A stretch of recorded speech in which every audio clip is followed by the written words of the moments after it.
Right, let me share with you a job I'm about to jump on the phone with at 9 o'clock. Obviously, it's Friday morning. I work from home on a Fridays for a few hours. And I want to explain to you a little bit about what's gone on here to see if might be able to relate and identify. So the director, lovely chap, number of reasons why he's got some cash flow problems. Probably most importantly, he's had some really serious health conditions over these last few years that have hampered his ability to actually run the business. He's been in hospital a lot, he's been quite unwell. To compound things, he made an investment into a new company a few years ago, and it's not quite paid off. And it happens more often than you would think. So that money that he lent to the new venture hasn't been paid back yet. And over the last few years, while things have been, a little bit dicey where he's struggled, obviously service levels have dropped a little bit and he's had to take on personally guaranteed debt. And the reason why he took the personal guaranteed debt on is because he was hopeful that things would improve. Now, the problem is things haven't quite improved. And personally guaranteed debt, when you take it on, you've got to understand that it's generally quite expensive debt.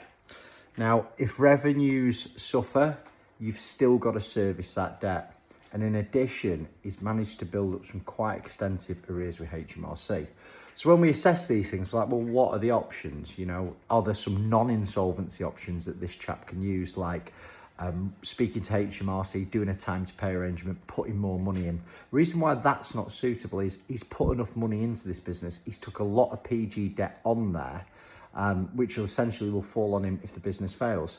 HMRC are at the point now where they're not really going to listen to any more proposals, we don't believe, on a time to pay arrangement.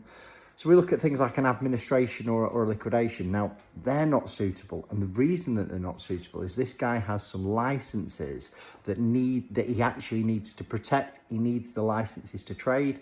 And these specific licenses, to reapply for them take some time. And to reapply for them mean some significant capital, which he doesn't have.